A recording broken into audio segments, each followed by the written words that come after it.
Thanks, Linda. And what I do is a honey-do list because I am retired.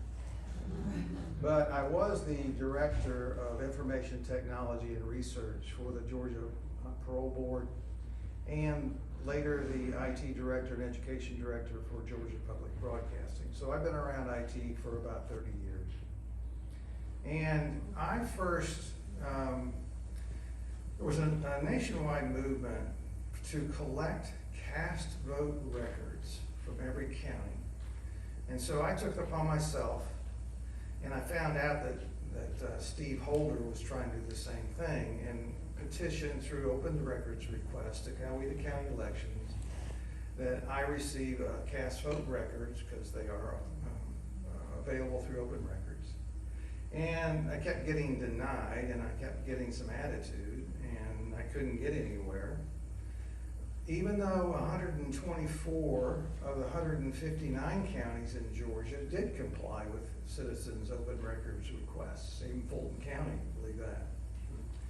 So what was going on? I still don't know to this day, but that's kind of where I reached out to Linda, and I said, Linda, can you help? And that's kind of, I knew Linda, but we really didn't start a working relationship until that point. She went to a board meeting, elections board meeting, got kind of the same stiff arm. We just didn't get anywhere.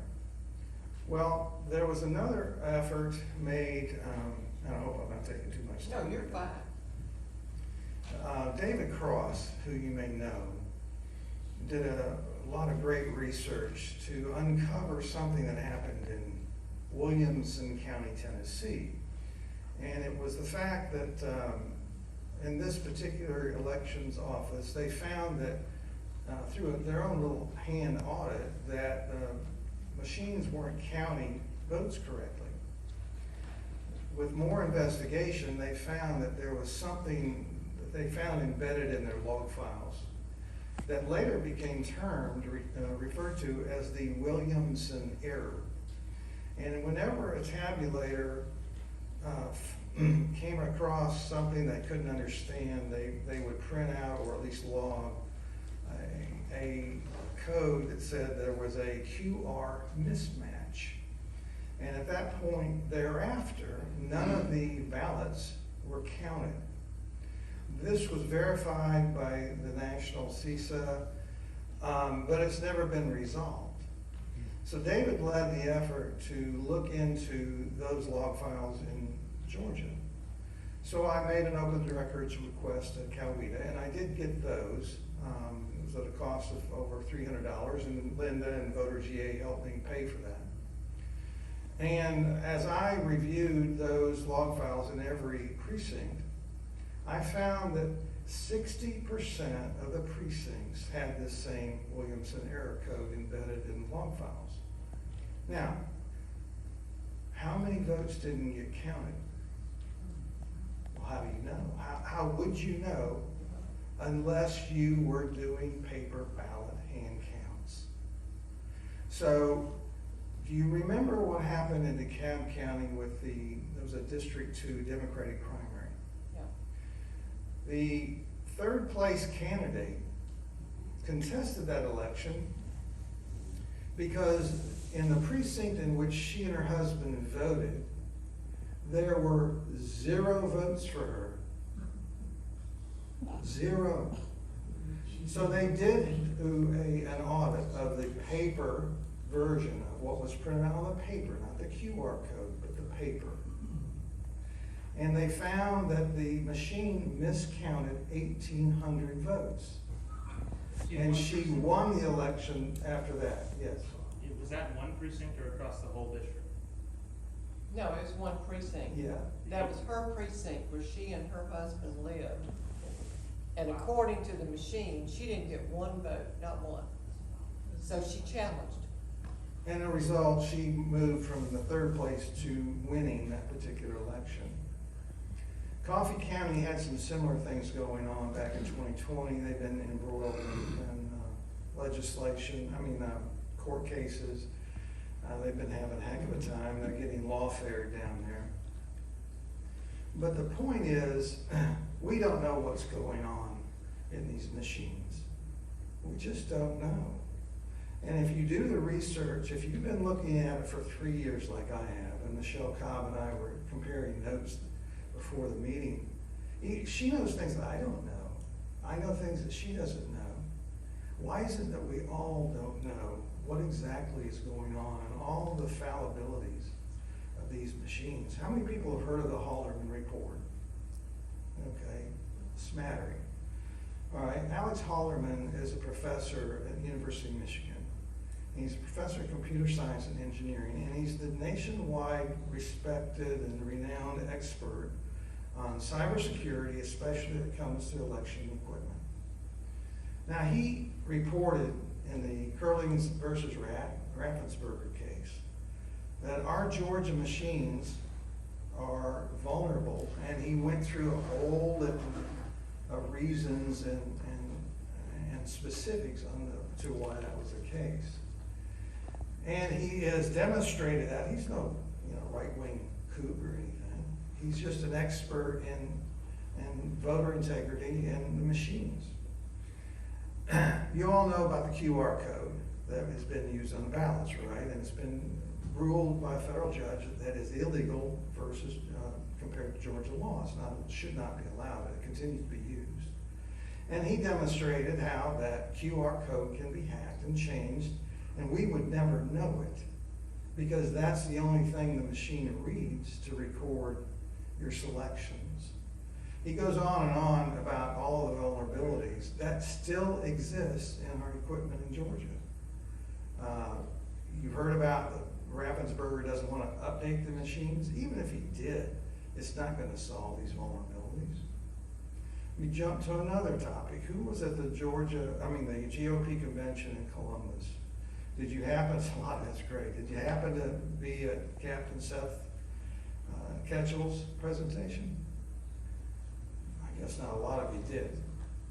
He had a slide up, and he showed the difference in votes, the percentage of increases of Democratic votes in specific counties. He started with Baltimore County, Maryland. They had a 2.3% increase in votes from 2016 to 2020. Bronx County, New York, a 0.5% increase. Hinds County, Mississippi, 8.8%. Fulton County had a 28% increase in the Democratic turnout from 2016 to 2020. DeKalb County had a 22.6% increase. Cobb County had a 38.5% increase. And Gwinnett County had a 45.6% increase. Now, we all heard about phantom votes, right? Phantom voters. How many folks have heard of phantom voters? All right. Well, what does it mean if you have this high of a turnout and based upon documentations, 2,000 mules, etc.? So we're getting fraudulent ballots put in the system. Well, those ballots have to get connected to somebody, right? You have to attach a fraudulent ballot to some voter. What has been demonstrated in so many different places is that our voter rolls are being manipulated. And we don't control those at the county any longer. Those are coordinated from the state, who happens to work for a non-governmental organization across the country called ERIC that does something, whatever it is, with our voter rolls, okay? It's for their own particular purposes. It's supposed to be doing something to clean up voter rolls, but it doesn't do that. Think about what happened in Pennsylvania. There were 295,000 more mail-in ballots returned than were sent out. Okay? So how did that happen? Well, how did those votes get counted? Am I going too long? No, you're fine. Keep it going. All right, go ahead. 10 more minutes. Okay. There's a guy, super Christian man named Dr. Douglas Frank. And Dr. Frank, he is a scientist, an inventor, and a teacher of gifted children. He was asked by the Pennsylvania legislature to come in and look at their voter rolls. Well, he looked at one county and he determined what percentage of people of age 18 voted in that county. Then he looked at age 19, 20, all the way up to age 99. That's 83 different categories, okay? Then he looked at all of the counties throughout Pennsylvania. You know what he found? Every county had the exact same percentage of voting in each age group. So what did he do? He went back to his home state of Ohio. He took one county, found out what the percentages were in each of the 83 age groups. He predicted what every county's corollary would be. Now, if you're a statistical analyst, you know what a correlation of 0.955 means. It's basically a one-to-one correlation. It's an exact match. And he was able to predict in every county in Ohio what percentage of voters in each age group voted. He went to 12 more states. He found the exact same pattern except for one. It was either Mississippi or Alabama. That was a demonstration very early on back in 2020 of voter registration manipulation.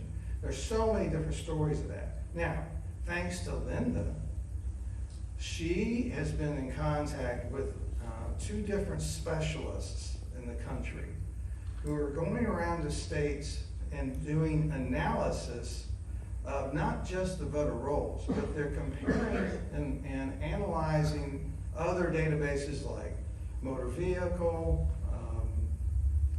let's see. Oh, the death certificates that are filed, change of address to the U.S. Postal Service. Those were the two that they added, that we asked them to add. And so these folks run some really great algorithms to be able to identify what's not clean. So Linda's really been a leader in this whole effort. You really don't know what she's been doing behind the scenes, and I'm so thankful I hooked up to her. One last thing, current Rasmussen polls show that 80% of Republicans, 64% of independents, and 55% of Democrats are concerned that the 2024 elections are going to again be compromised, and state and federal governments are ignoring this. Roughly the same percentage believes that fraud changed the results of the 2020 elections. So we can't ignore this.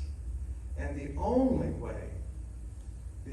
way for us to get back to having accountability ourselves and trust our elections is getting back to a paper ballot system like we've always wanted to do. So thank you, Linda, for everything you do. David, I'm gonna close it out, if that's okay. We have another speaker.